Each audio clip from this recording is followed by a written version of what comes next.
तो ऐसे कॉलेज को बंद कर देना चाहिए। कॉलेज चलाने का कोई हक नहीं दे सकते। कलम से नहीं दे सकते। मैं क्या कह रहा हूँ, कलम चाहिए या तलवार? कलम चाहिए। कलम इसकी बड़ी कलम सबसे बड़ी ताकत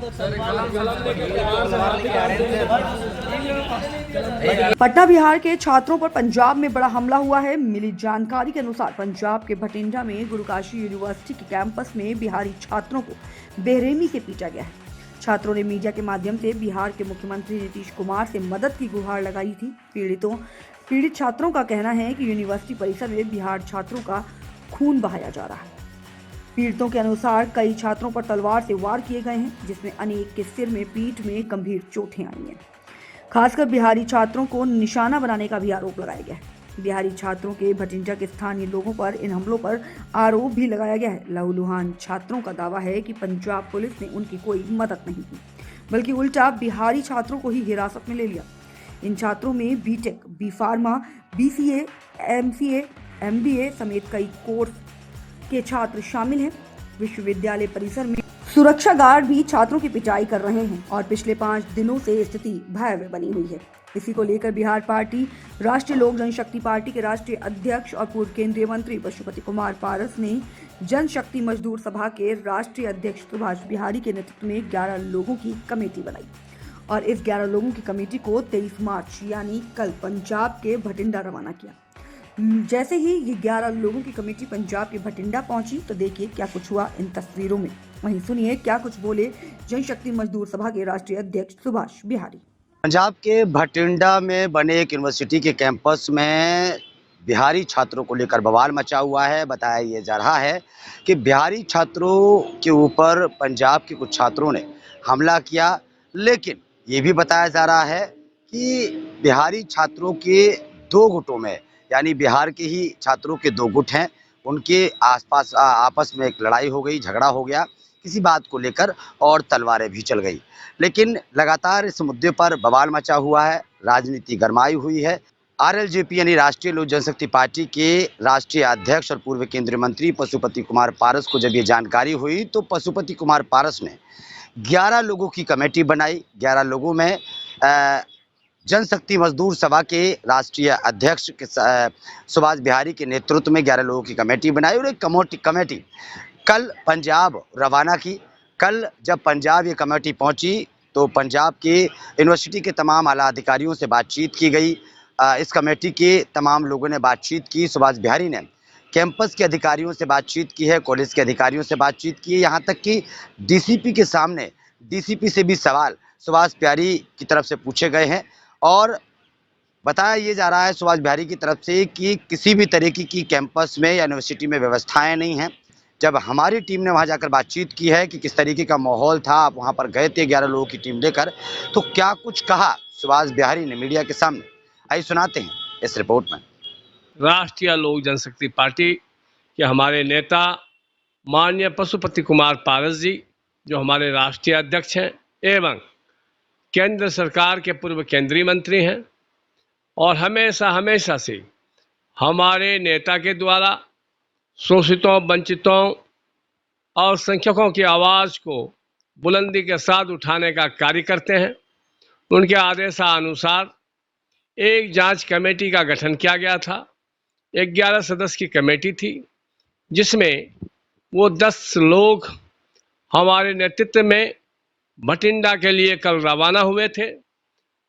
भटिंडा गुरुकाशी विश्वविद्यालय पहुंचने के बाद वहां मैंने एक एक पहलू पे और एक एक छात्र से अलग अलग बातचीत किया और सभी चीज़ों की समीक्षा करने के बाद पूर्ण रूप से कॉलेज प्रशासन विफल निकली और अपने बच्चों की एक एक साथियों का मैंने शिकायत सुनने के बाद फिर वहां के स्थानीय डीसीपी महोदय एवं कॉलेज के नवनियुक्त वीसी महोदय के समक्ष हमने छात्रों की बात को सुना, जिसमें छात्र की जितनी भी शिकायत थी वो सभी जायज शिकायत पाया और वीसी ने भी इसको स्वीकार किया। उस कॉलेज के कैंपस का दीवार ना के बराबर है, 3 फीट या 4 फीट से ज़्यादा की दीवार नहीं है, जिससे बाहरी लोगों का आवागमन वहाँ लगा रहता है। स्थानीय बच्चों के साथ जो कॉलेज में नहीं पढ़ने वाले बच्चे हैं वो भी कॉलेज में प्रवेश कर जाते हैं, और बाहरी छात्रों के साथ ये नहीं कि बिहारी छात्रों का ही सिर्फ शिकायत था, वहाँ साउथ के बच्चे, अन्य अलग अलग राज्य के बच्चे जो थे वो भी पूरे भयभीत और सहमे हुए बच्चे थे। कॉलेज में एडमिशन के समय जिन शर्तों के साथ एडमिशन दिया जाता है उनसे एक मोटी रकम की उगाही की जाती है, और बिचौलिया एजेंट के द्वारा ही सारे बच्चों का कॉलेज में प्रवेश है।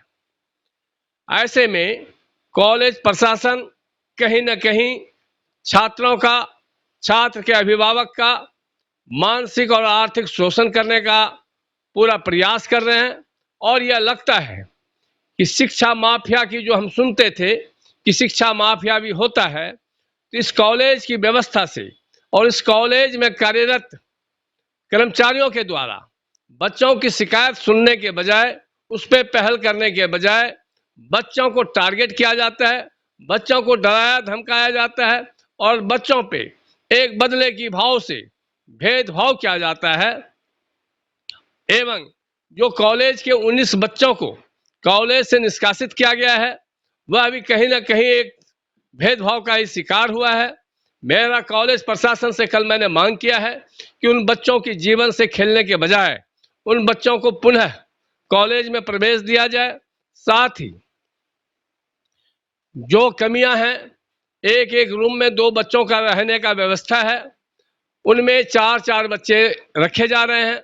लेकिन सुभाष जी, जिस तरीके से तलवारें वाली तस्वीरें मैं आ रहा हूं, लेकिन मैं अपनी बात पूरी कर दूं। छात्रों के अंदर डर का माहौल कैसा था, किस तरीके से छात्र घबरा रहे थे, क्या चोटों की भी चीजें देखने की मिली आपको? मैंने जितने छात्र देखे उनमें से अधिकांश छात्रों को किसी न किसी चोट का निशान पाया।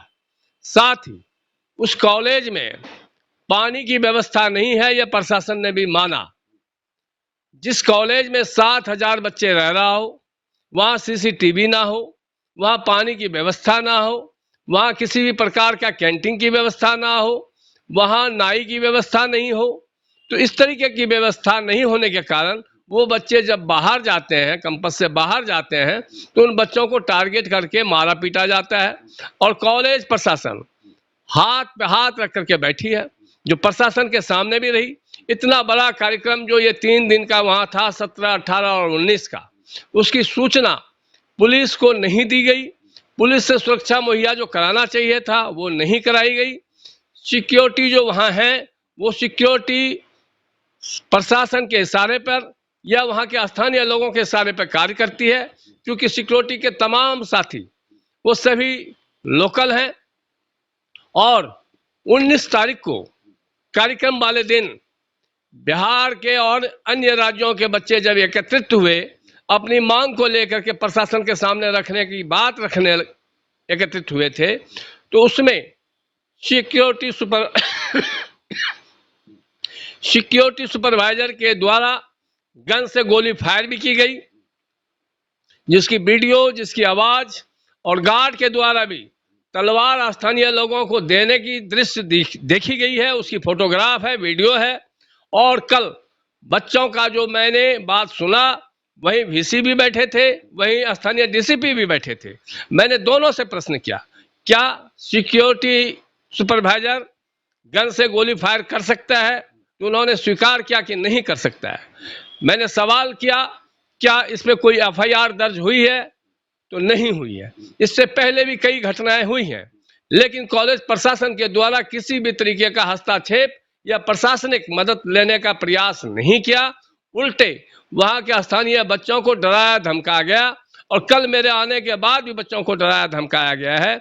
मैंने कॉलेज प्रशासन से, स्थानीय डीसीपी से यह गुहार लगा के आया था कि 10 दिन के अंदर जो बच्चों को पढ़ने का टेबल कुर्सी मुहैया कराने की आपकी जिम्मेवारी बनती है, पानी कॉलेज के बच्चों को देना आपकी जिम्मेवारी बनती है, उनकी सुरक्षा देना आपकी जिम्मेवारी बनती है। वो 4 दीवारी करके दें आप, या सिक्योरिटी व्यवस्था बढ़ा के दें आप, जैसे भी दें। वहाँ जो भी बच्चे, प्रवासी बच्चे आपके हॉस्टल्स में रह रहे हैं, उसकी सुरक्षा की पूरी जिम्मेवारी आपकी है।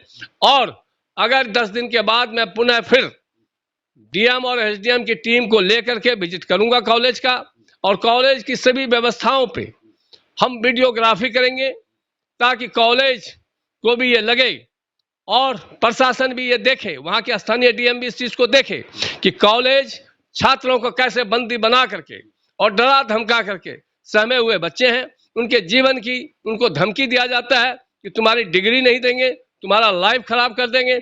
ऐसा कॉलेज अगर होगा तो निश्चित रूप से 10 दिन के बाद अगर इसमें सुधार नहीं हुई तो हमने अपने राष्ट्रीय अध्यक्ष माननीय पशुपति कुमार पारस जी को भी घटना की सारी जानकारी दे दी है, मौखिक जानकारी दिया है, लिखित जानकारी भी देंगे। मैंने वहां की सारी वीडियोग्राफी लाया हूं, वह वीडियोग्राफी भी अपने राष्ट्रीय अध्यक्ष माननीय पशुपति कुमार पारस जी को दिखाएंगे, सुनाएंगे। उसके बाद आगे की जो भी कार्रवाई, जो भी उनका आदेश होगा, कॉलेज प्रशासन के खिलाफ हम लोग सख्ती से कार्रवाई करेंगे अगर उसमें सुधार नहीं पाई गई तो। सुभाष जी, छात्रों ने बिहार के मुख्यमंत्री नीतीश कुमार से भी अपील की थी कि भाई बिहार सरकार से, पंजाब सरकार से बात की जाए, पंजाब के आला अधिकारियों से बात की जाए, हम लोगों को सुरक्षा मुहैया करा जाए, लेकिन सरकार का अभी तक कोई भी नतीजा नहीं निकला है। नीतीश कुमार का कोई बयान नहीं आया है पंजाब सरकार के खिलाफ। क्या मानते हैं आप? मैं ये मानता हूं कि बिहार सरकार और मुख्यमंत्री को चुल्लू भर पानी में डूब मरना चाहिए। कारण आज उनकी नाकामी के कारण बच्चे अलग अलग राज्यों में अपने शिक्षा के लिए या काम काज के लिए मजदूर जाते हैं। ऐसे में अगर वहां उन प्रवासियों पे अत्याचार होता है, दुर्व्यवहार होता है, उनका शोषण होता है और उसमें हस्तक्षेप करके मुख्यमंत्री उस सुरक्षा को नहीं कायम करा पाते हैं, और यह व्यवस्था अगर वो अपने राज्य में करते तो शायद आज बिहारी बच्चों को और बिहारी बच्चों के अभिभावक को दर दर का ठोकर नहीं खाना पड़ता। आज भय से उनके अभिभावक भी त्राही त्राही कर रहे हैं और बच्चे भी त्राही त्राही कर रहे हैं। आप समझ सकते हैं उस कॉलेज से रोज सैकड़ों की संख्या में बच्चे पलायन कर रहे हैं, अपनी जान बचाने का गुहार लगाते हुए, अपनी लाइफ की बिना परवाह करते हुए वहां से भागने के लिए मजबूर हैं। ऐसे में प्रशासन हाथ पे हाथ रख के बैठी है। कॉलेज प्रशासन को इस पर हस्तक्षेप करना चाहिए। अगर नहीं करेगा तो निश्चित रूप से राष्ट्रीय अध्यक्ष हमारे आएंगे, उन्होंने सारी पहलुओं की जांच को देखते हुए जो आदेश वो देंगे कॉलेज के खिलाफ हम लोग सख्त से सख्त कार्रवाई करेंगे। अच्छा, पंजाब सरकार का क्या रवैया है इसमें, क्या मानते हैं? वहां पहुंचे थे आज की डेट में सब गोलमाल है भाई, सब गोलमाल है।